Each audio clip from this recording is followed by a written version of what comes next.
غلط فہمی کا شکار ہے کہ وہ لوگوں کی جانیں لے کے یا دے کے وہ اس طریقے پر کوئی دین کی خدمت کرتے ہیں.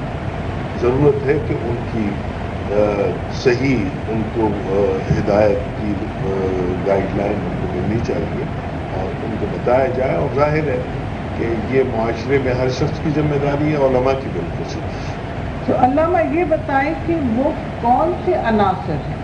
میں ذرا تعلیمی نصاب کی بات کر رہی ہوں. جاہلانہ ہے کہ مذہب جانتے نہیں یا مذہب جانتے ہیں جو اس طرح کی دہشت گردی کو فروغ دے رہے ہیں اور نام لے رہے ہیں کہ سپاہ محمدی یا سپاہ کیا ہے صحابہ. مطلب صحابہ کی نہ خدمت ہو رہی ہے نہ محمدی کی خدمت ہو رہی ہے، یہ تو ہم سب جانتے ہیں.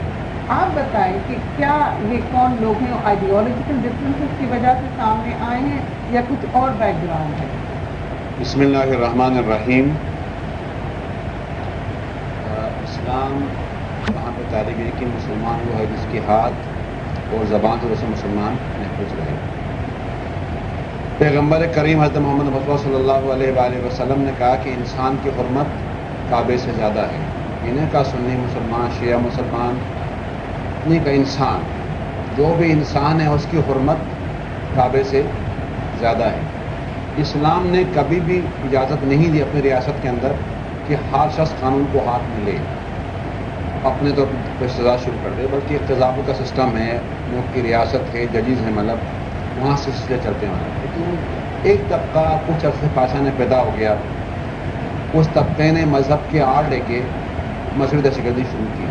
ایک ہے دہشت گردی عام، ایک ہے وہ دہشت گردی جو کسی مذہب کے آڑ میں کیا جائے. مطلب ظاہر ہے کہ اب تک جتنے بھی لوگ گرفتار ہوئے اس مذہبی دہشت گردی کے حوالے سے، ان سب نے کہا کہ ہم نے جو بھی کام کیا صحیح کام کیا، عبادت کیا. تو یہ جاہلانہ طرز سے کیوں آئے؟ پڑھے لکھے لوگ ہیں آج کل کے معاشرے میں بیٹھے ہوئے اور ہم نے صحیح کام کیا اور جنت میں جانے کے لیے کام کیا، اور دونوں طرف ہوا، شیعوں میں بھی سنیوں میں بھی مختلف ناموں سے. میں ان لوگوں سے نہیں لیکن آپ سے یہ پوچھنا چاہوں گی کہ یہ آئیڈیالوجیکل ڈفرینس ہے کہ پولیٹیکل بیک گراؤنڈ ہے اس کا کہ کسی خاص تنظیم کو مضبوط. ایک وقت یہ تھا کہ کہتے تھے شیعوں کے حوالے سے اپنے جلوس میں نہیں جانا، نکاح ٹوٹ جائے گا، لجنا مت دیکھنا، یہ سارا مطلب اب وہ لوگ پڑھ لکھ کے چلے گئے. تو لہٰذا آپ کو اس کی ضرورت نہیں چلتی. جیسے گلے کے لوگوں کو پختہ کیا جاتا ہے، اس سے پہلے ایک الزام لگاتے ہیں شیعہ قرآن کو نہیں مانتے. حالانکہ شیعہ بھی بسم اللہ کی بے سے لے کے والناس کی سین تک اسے قرآن کو مکمل مانتے ہیں. اس قرآن کو مکمل نہ ماننے والوں کو مسلمان نہیں سمجھتے. بیک گراؤنڈ بنا کے مطلب ایک باقاعدہ طبقہ فکر کو پیدا کیا جاتا ہے کہ شیعوں کو ماننا ثواب ہے، شیعہ کافر ہے. اس کی بیس کرتے ہیں کہ بعض صحابہ کے حوالے سے. دیکھیے امام باڑوں پہ بھی حملے ہوئے اور مسجدوں پہ بھی حملے. تو میں یہی چاہ رہی ہوں آپ کیا سمجھتے ہیں کہ جنہوں نے مسجدوں پہ حملے کیے وہ بھی جائز نہیں تھے اور جنہوں نے امام بارگاہوں پہ حملے کیے وہ بھی گنہگار تھے؟ تو آپ کا کیا پیغام ہے، آپ کیا کہنا ہے؟ امام بارگاہ اور مسجد نہیں بلکہ مسجد اور امام بارگاہ اور چرس و پارسا جہاں بھی لوگوں نے حملے کیے لوگوں کو قتل کرنے کے لیے جائز نہیں. وہ سب کے سب حرام کام کر رہے ہیں، مطلب سارے جہنم میں جائیں گے. اس کا اسلام سے نہیں بلکہ انسان سے کوئی تعلق نہیں. تو آپ بالکل صحیح بات کہہ رہے ہیں کہ اس کا اسلام سے کوئی تعلق نہیں ہے، چاہے وہ شیعہ بن کے کرے چاہے وہ سنی ہو. انسان کا قتل جو ہے وہ جائز نہیں، حرام. مولانا آپ کی طرف آپ بتائیے، ہمارے پاکستانی معاشرے میں دیکھا گیا ہے کہ حملے ہو سڑکوں پہ بھی ہو اور مذہب کے نام جبکہ ساری دنیا میں اسلام موجود ہے، اسلامی ممالک موجود ہیں، وہاں پہ یہ ڈفرینس نہیں ہے. ہمارے یہاں سے کیا؟ دیکھیے اب یہ گفتگو اگر اس کو اس کے اصل اسباب تک اگر آپ چاہیں کہ اس کو ہم پہنچ کے دیکھیں تو اصل سبب یہ ہے پہلوان کا بچہ جو ہے نا وہ پہلے دن کشتی نہیں کرتا، وہ تو گھر کا ماحول دیکھتا ہے، پھر ہوتے ہوتے جب وہ پورا تیار ہوتا ہے تب اس کے ماں باپ کہتے ہیں بھائی اب باہر نکل کے دکھاؤ. آج ملک میں جو دہشت گردی ہے کہ یہ بھی کچھ پہلوانوں کے بچے ہیں کہ جو آج پیدا نہیں ہوئے، ان کی پیدائش تو ہو گئی تھی جب پاکستان بنا اور ان کی تربیت ہو گئی. ان کی میچورٹی اب ان کے بڑوں نے اور ان کے استادوں نے کہا کہ بیٹا اب نکلو. اصل میں جو خرابی ہے میں یہ دہشت گردی جو ہے یہ کوئی دنیا میں کوئی نیا وہ نہیں ہے, پاکستان میں بھی ہے. تو اب اس پہ ہمارے یہاں ہر چیز کو اسلامائز کر دیتے ہیں, ہر چیز کو غیر اسلامی کر دیتے ہیں, کسی پہ لگا دیا دہشت گردی کو بھی اسلامی اور مذہبی. پاکستان کی تاریخ میں دہشت گردی پہلی دہشت گردی لیاقت علی خان کا قتل ہے, اس کو کہا گیا سیاسی دہشت. اس کے بعد پھر دہشت گردی میں معذرت کے ساتھ پھر ایک مذہبی تنظیم کو اس کا کریڈٹ جاتا ہے کہ کراچی کی ایک علمی درسگاہ کے اندر کچھ لڑکوں نے ان کے دہشت گردی شروع کی جس کو مذہبی دہشت گردی کہا. اس کے بعد ہوتے ہوتے پھر کچھ لسانی گروپ میں آئی اور پھر ایک مذہبی گروپ میں انتہا پسندی ہوئی. میرا کہنا یہ ہے کہ کوئی دنیا میں رد عمل بغیر عمل کے نہیں. دہشت گردی جان لینے کا عمل یا خودکشی جان دینے کا عمل, یہ انتہائی مایوسی کے عالم میں انسان کرتا ہے. وہ کون سے کام ہیں کہ جس سے انسان مایوس ہو کے اپنے گلے پہ پھندا لگا کے مر جاتا ہے, یا یہ کہ وہ لوگوں کو بے رحمی کے ساتھ بغیر امتیاز کے عورت ہیں, بچے ہیں, بوڑھے ہیں, کون ہیں, اور ان کا قتل عام اس طریقے سے کرتے, تو معلوم یہ ہوگا کہ نہیں اس کے پیچھے اسباب و عوامل ہیں. تو مولانا اب آپ جیسے عالم دین پر آپ لوگوں پہ یہ فرض عائد نہیں ہوتا کہ آپ نکلیں بلند بانگ دہل اور کہیں کہ جو کچھ ہو رہا ہے یہ خلاف اسلام ہے, اور جو سیاسی تنظیمیں اس میں ملوث ہیں وہ یہ کہیں مل کے کہ بھائی یہ اسلام کے خلاف ہے. ذرا سی بات ہوتی ہے لوگ ٹویسٹ کر کے اسلام کی آڑ لے کے فائدہ اٹھا لیتے ہیں, جبکہ وہ غلط ہوتا ہے. اب یہاں تو آپ دیکھیں معصوم بچوں کو مارا جا رہا ہے, سڑکوں پہ بحران پیدا کیا جا رہا ہے, اسکولوں میں بحران پیدا کیا جا رہا ہے, تجارت میں بحران پیدا کیا جا رہا ہے, ملک کو ڈبایا جا رہا ہے. تو آپ لوگوں پہ بھی تو کوئی فرض عائد ہوتا ہے؟ ہاں نہیں, ہم لوگوں پہ کچھ فرض نہیں, کافی فرض عائد ہوتا ہے. اور علماء میں سمجھتا ہوں کہ ہر مکتب فکر کے علماء اور جو صحیح مزاج اور صحیح اس کے لوگ ہیں, فکر کے لوگ, وہ نکلتے بھی ہیں, کہتے بھی ہیں اپنے اجتماعات میں, اپنے مساجد میں, اپنے امام بارگاہوں میں.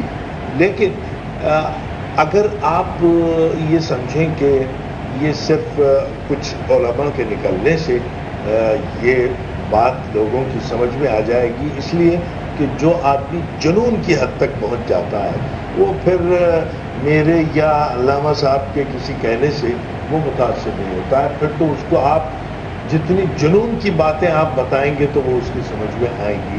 علامہ آپ کیا سمجھتے ہیں, مولانا نے بتایا, آپ کیا سمجھتے ہیں کہ آپ پہ کیا فرض عائد ہوتا ہے اس وقت سکون مہیا کرنے کے لیے, اس ملک میں امن قائم کرنے کے لیے, دہشت گردی کو روکنے کے لیے مذہبی جماعتوں پہ کیا فرض عائد ہوتا ہے؟ جس انداز سے مذہبی حوالہ دے کے لوگوں کو قتل کرتے ہیں تو ذمہ داری بنتی کہ وہ اسی شد و مت کے ساتھ اس کی مخالفت کرے, جسے اسلام انسانی قتل کو حرام قرار دے, ان لوگوں کی اس قتل کے فعل کی مذمت کرے, اسلام کی پرامن پیغام کو عام کرے. لیکن ایسا نہیں ہوا, خاموشی. دونوں جانب سے فتوے کیوں نہیں آئے کہ یہ حرام ہے مارنا؟ اللہ شیعوں کا فتویٰ سرے سے موجود ہی نہیں کسی کے بارے میں کہ انہوں نے کہا کہ اس کو قتل کر دو. مطلب نہ کوئی ملٹن تنظیم تھی, نہ ہم نے کبھی کہا کہ اپنے علاوہ دوسروں کو کافر ہے, آج تک نہیں کہا. بلکہ 22 جنازے مسٹر پارک میں رکھے ہوئے تھے, وہاں پہ چاروں طرف فائرنگ ہو رہی تھی, اس کے باوجود ہم نے وہاں پہ اعلان کیا کہ یہ جنازے تو 22 ہے, ہم جنازے 100 روزانہ اٹھائیں گے لیکن شیخ سنی جھگڑا لوگوں کو نہیں کرنے دیں گے. تو درست. علامہ یہ بتلائیے کہ آپ نے کبھی محفل ایسی ارینج کی کہ جس کے اندر لوگ آ کے دوسرے فرقے والے بیٹھیں اور آپ اپنے خیالات کا اظہار ان سے کریں اور وہ آپ سے کریں, اور حکومتی سطح پر نہیں, ذرا نچلی سطح پر, عوام کی سطح پر, کہ بھائی یہ چیز غلط ہو رہی, آپ نے اپنے جن کو آپ سمجھتے ہیں مخالفین ہیں ان سے کبھی کوئی راہ و رسم بڑھائی؟ بنیادی لحاظ سب سے بڑا جو بیٹھک ہوئی تھی ملٹری کونسل کا, جس میں پاکستان کے تمام مذہبی سیاسی جماعتوں کا بیٹھک ہوا تھا, تشکیل باڑی پائی تھی 18 جماعتیں، ان میں 2 جماعتیں شیعہ، باقی سب کے سب غیر شیعہ جماعتیں تھیں اس کے اندر. اگر کوئی بات کرنے کی چیز ہوتی یا ٹیبل ٹاک ہوتا تو وہاں مسئلہ حل کر لیتے ہیں. مطلب وہاں بھی سپاہ صاحبہ نے بائیکاٹ کیا اور جماعت کا کر کے اپنے آپ کو الگ کیا. وہ آپ کا مطلب ہے کہ سپاہی صحابہ جو تھے وہ نہیں آئے، کسی اور آئے وہ شامل ہوئے، اس کے بعد انہوں نے بائیکاٹ کیا اس جماعت کا کر کے اپنے آپ کو الگ کر لیا. تو کسی اور طرح سے کمیونیکیشن بڑھانے کی کوشش کی گئی. بنیادی لحاظ سے جو ہے کہ سپاہ صحابہ کسی مسلک کی سنی مسلک کی نمائندگی نہیں کرتے. دیوبندی ان سے برات کرتے ہیں، بریلوی ان سے برات کرتے ہیں. یہ بھی بعض ریکارڈ موجود ہے کہ سپاہ صحابہ نے شیعہ بن کے جا کے 7 سنی مارے پیچھے سے ہندوستان میں. چلے وہ تو الزامات اپنی جگہ رہیں گے، کورٹ کی ریکارڈ بات موجود ہے. درست وہ بات ہے، کیونکہ وہ ہے نہیں اس وقت موجود. تو میں صرف آپ سے یہ پوچھنا چاہوں گی، ایک کچھ حلقوں کا کہنا کہ بھی جو سپاہ محمدی ہیں انہیں پیچھے سے آتی ہے مدد، یعنی بیرونی امداد کی بات ہوتی ہے یا بیرونی کوئی پروگرام ہے جس کو بڑھانا چاہتے ہیں. آپ اس بارے میں بنیادی لحاظ سے سپاہ محمد جو ہے مطلب ایک چھوٹی جماعت بنی لاہور کے لیول پہ، سندھ ان کو وجود نہیں آیا. مطلب اگر فنڈنگ ہوتی ان کو یا ان کو مدد ملتی تو وہ بھی بڑھتے بہت زیادہ، وہ بھی لوگوں کو مارتے. آبادی کے ریشو وائز ہیں جو قتل ہوئے لوگ تقریباً 75% بندے اگر مارے گئے تو شیعہ مارے گئے. مطلب تو لہٰذا یہ بات منطقی نہیں ممکن ان میں کچھ لوگ ہو، کچھ مقبولین کے غصہ شامل ہو گئے ہوں. تو پھر آپ پہ اور زیادہ فرق ہوتا ہے. بینگ اے مائنورٹی، آپ اگر اپنے آپ کو مائنورٹی گروپ سمجھتے ہیں کہ اس طرح سے کمیونیکیشن بڑھائیں جس سے کہ آپ کے اپنے مسائل حل ہوں. بنیادی لحاظ سے ہمارے کمیونیکیشن رابطے بریلوی علماء سے، مسلک کے لوگوں سے، دیوبندی علماء سے بہت اچھے ہیں. پروگرام میں ہم جاتے ہیں، آل پارٹیز میں ہم جاتے ہیں، ہمیں ریسپیکٹ کرتے ہیں وہ سب کے سب ان کے مقابلے میں اور دہشت گردی کے مقابلے میں. لیکن ایک دہشت گردی کا مسئلہ ریاست کا. ہمیشہ ریاست نے کوشش کی آنکھیں بند کرنے کی، مجرمانہ خاموشی. ضیاء الحق کا دور جب شروع ہوا، ایران عراق وار، اس کے اندر پیسہ عراق کا یہاں آیا. امریکہ بہت خوفزدہ تھا ایران کے انقلاب سے، وہاں سے پیسہ یہاں پہ آیا. اسلام آباد سیکٹریٹ پہ زکوٰۃ آرڈیننس کے خلاف انہوں نے دھرنا دیا، اس پہ دوسروں نے ہمارے خلاف کام کیا. تو باقاعدہ بائی پلان ایک گروپ کو ہمارے خلاف کھڑا کیا، تو وہاں سے انویسٹمنٹ ہوئی.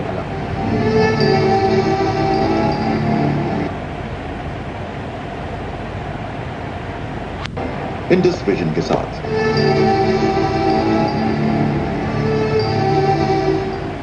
اب حلقوں کا کہ جی بعض پولیٹیکل پارٹیز ہیں یہ درست انہی کے آف سپرنگ ہیں، ملیٹنٹ ونگز ہیں، یہ درست ہے؟ میں تو بالکل اسی کو درست سمجھتا اور کسی بات کو درست سمجھتے ہی نہیں. اصل میں جہاں تک بین المسالک لوگوں کے تعلقات ہیں وہ اتنے اچھے ہیں کہ میں آپ کو بیان نہیں کر سکتا. یعنی شیعہ اور سنی اور دیوبندی اور بڑے عام نیچے کی سطح پر جو ایک دوسرے سے اتحاد اور اتفاق میں دیکھتا ہوں، وہ اس اوپر کی سطح پر تنظیموں کی سطح پر میں دیکھتا ہوں کہ وہ بات نظر نہیں آتی. جب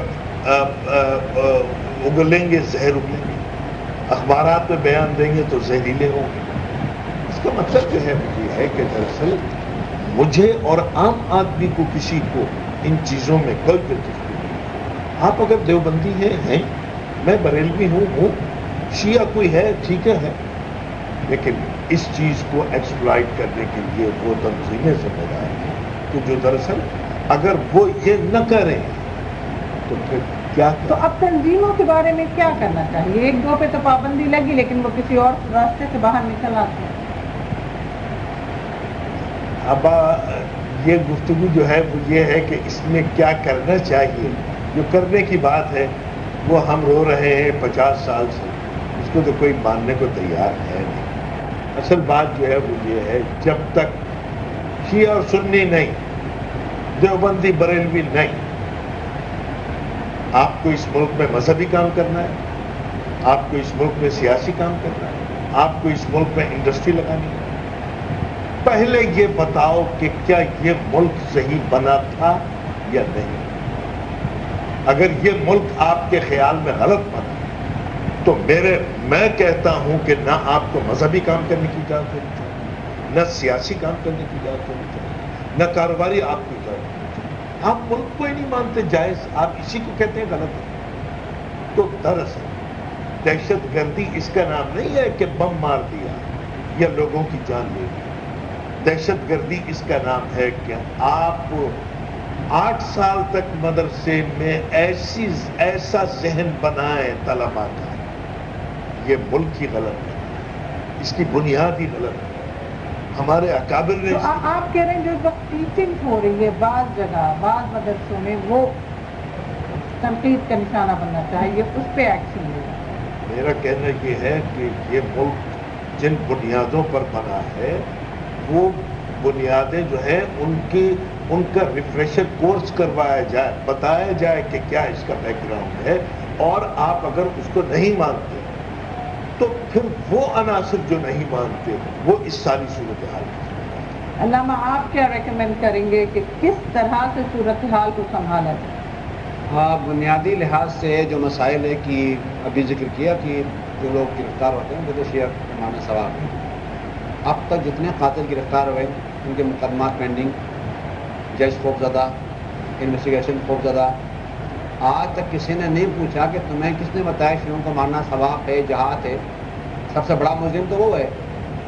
اگر بھٹو کو پھانسی ہو سکتی ہے کہ آرڈر دینے پہ ایک شخص کے قتل کیا، مطلب وہ خود قاتل نہیں تھا، بڑا قاتل بنا وہ، تو لہٰذا وہ افراد جنہوں نے ٹیچنگ کی ہے لوگوں کو شیعوں کو مارنا ثواب ہے، سنیوں کو مارنا ثواب ہے، ظاہر کو سب سے بڑا مجرم تو وہ ہے۔ مطلب جب تک ان کو گرفتار نہیں کریں گے، ان مدارس کو بند نہیں کریں گے جہاں یہ ٹیچنگ ہوتی ہے، اس وقت یہ مسئلہ بند نہیں ہوگا۔ تو دونوں جانب جہاں وہ مدرسے جو غلط پرچار کر رہے ہیں، جو کہہ رہے ہیں کہ سنیوں کو مارنا ثواب ہے یا شیعوں کو مارنا ثواب ہے، ان کے خلاف ایکشن لیا جائے، ان کے علماء کو بلایا جائے۔ میں یہی تو پوچھ رہی ہوں کہ فوراً ہی فتویٰ آ جاتا ہے سلمان رشدی کے خلاف، درست ساری دنیا میں آ گیا، لیکن یہاں جو کہہ رہے ہیں سنی کو مارنا جائز یا شیعہ کو مارنا جائز، ان کے خلاف کیوں نہیں آپ لوگ کورٹس میں گئے اور کہا سپریم کورٹ میں جا کے کہ جی آپ نے علماء سے، اپنے باسز سے، یا جو بھی آپ کے اوپر علماء ہیں، کہ بھائی فتویٰ فوراً جاری کرو کہ یہ غلط ہے سنی کو مارنا، شیعہ کہیں سنی کو مارنا غلط ہے، سنی کہیں شیعوں کو مارنا غلط ہے۔ ایک اشتباہ پایا جاتا ہے کہ عام طور پہ جو آپ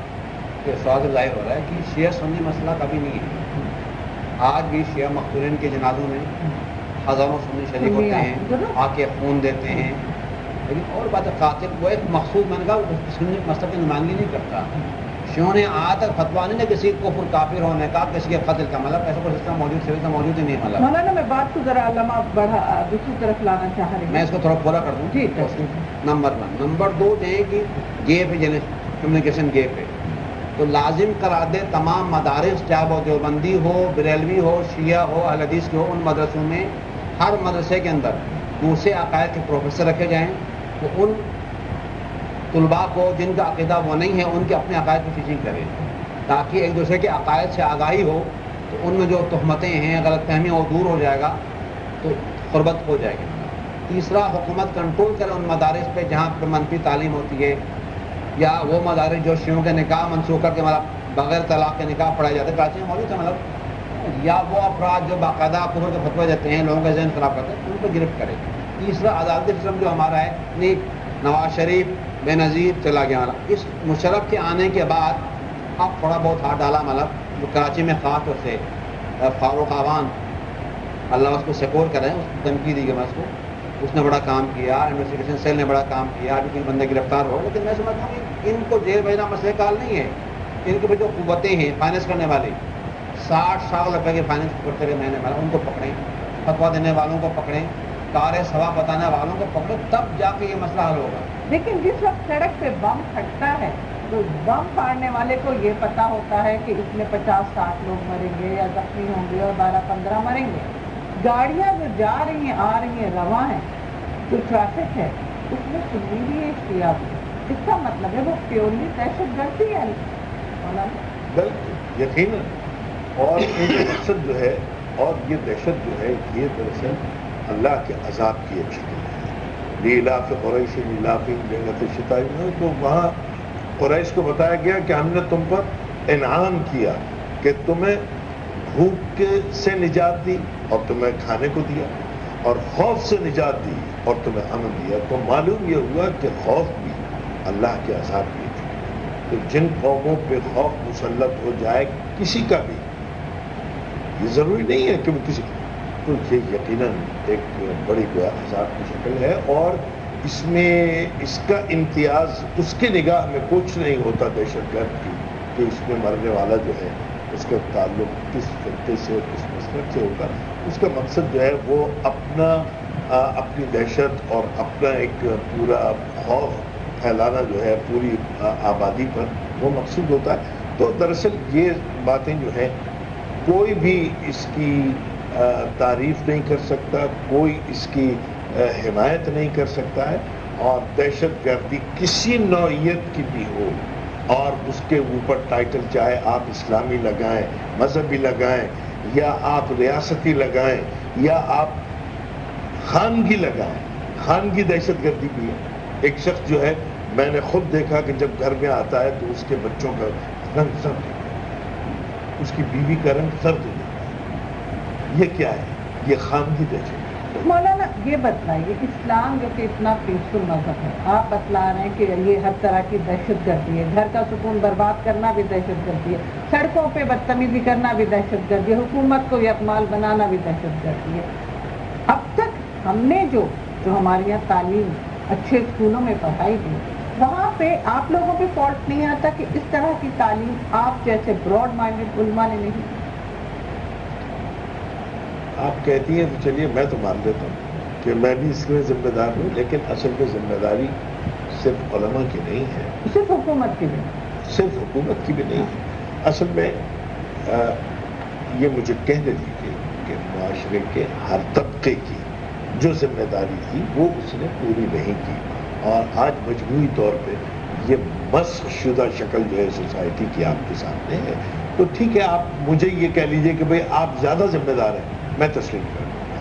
تو علماء کے اوپر بھی، لیکن اور بھی طبقے ہیں اور شعبے ہیں کہ جن کے اوپر ذمہ داری آتی ہے. میرا مطلب یہ ہے کہ آج بھی ہو جو براہین کا ایما پیدا آگ کر سکتی ہے انداز گلستہ پیدا، تو ابھی میں نہیں سمجھتا ہوں کہ ناقابل اصلاح ہے. آج بھی اصلاح ہو سکتی ہے، اور اس میں نہ حکومت نہ علماء، سب مل جل کے اگر کوئی ایسی شکل جو ہے ہم اختیار کریں کہ آپس میں سوسائٹی میں پیار، محبت، اتحاد، اتفاق جو ہے اس کا مظاہرہ کریں. اس بحث کے اندر آپ ساری عمر پڑے رہیں گے یہ ملک جو ہے سنی ہے یا شیعہ، تو ساری عمر کون اس غلط ہے، میں غلط یا تم؟ ہاں، یہ اس کا فیصلہ نہیں. لیکن ہاں ایک بات یہ ہے کہ اس ملک کو بنانے والی جماعت جو تھی وہ مذہبی جماعت نہیں تھی، وہ سیاسی جماعت تھی. وہ جو لیڈر تھا وہ بھی کوئی، اور جو لیڈر تھا وہ نہ سنیوں کا لیڈر تھا نہ شیعوں کا لیڈر تھا، وہ سب کا لیڈر تھا. اگر اس وقت دیوبندی کہتے کہ نہیں ہم دیوبندی، بریلوی کہتے ہم بریلوی، شیعہ کہتے ہم شیعہ، سنی کہتے، تو 100 سال بھی پاکستان بن نہیں سکتا.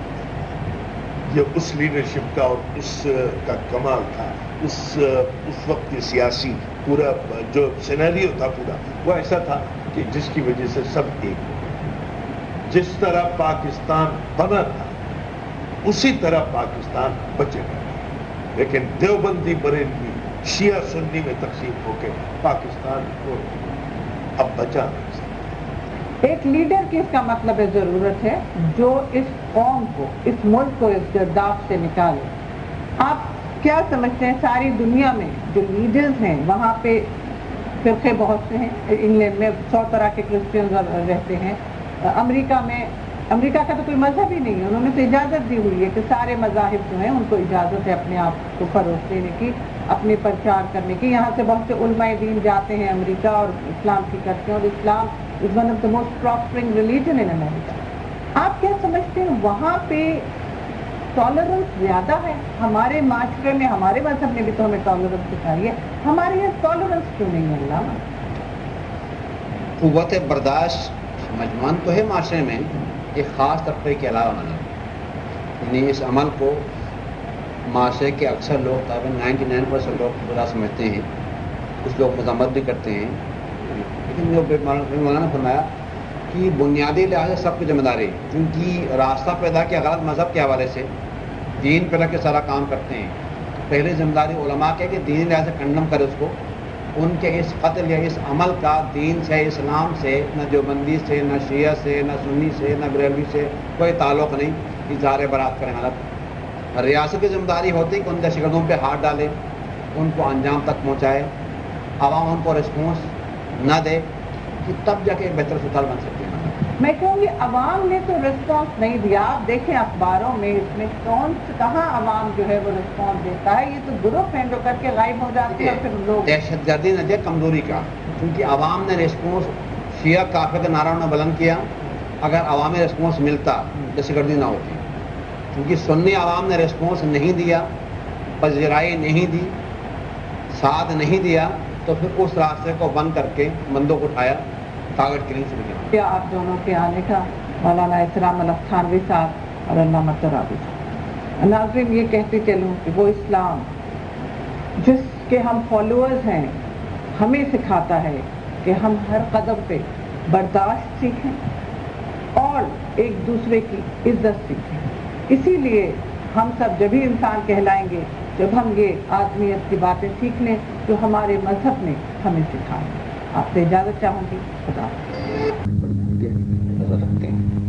میں سب سے پہلے مولانا آپ سے دریافت کرنا چاہوں گا, یہ فرمائیں کہ حکومت نے یہ جو مدارس کے سلسلے آرڈیننس نافذ کیا ہے اس کے کیا محرکات ہیں؟ جیسے میں نے پہلے کچھ بیک گراؤنڈ رہا ہوگا, آپ کی نظر میں وہ کیا بیک گراؤنڈ ہے جس کی بنیاد پر حکومت نے یہ قدم اٹھایا؟ اس سلسلے میں میری بالکل سوچی سمجھی رائے یہ ہے کہ حکومت نے جو قدم اٹھایا وہ صحیح قدم ہے, لیکن غلط وقت پہ ہے.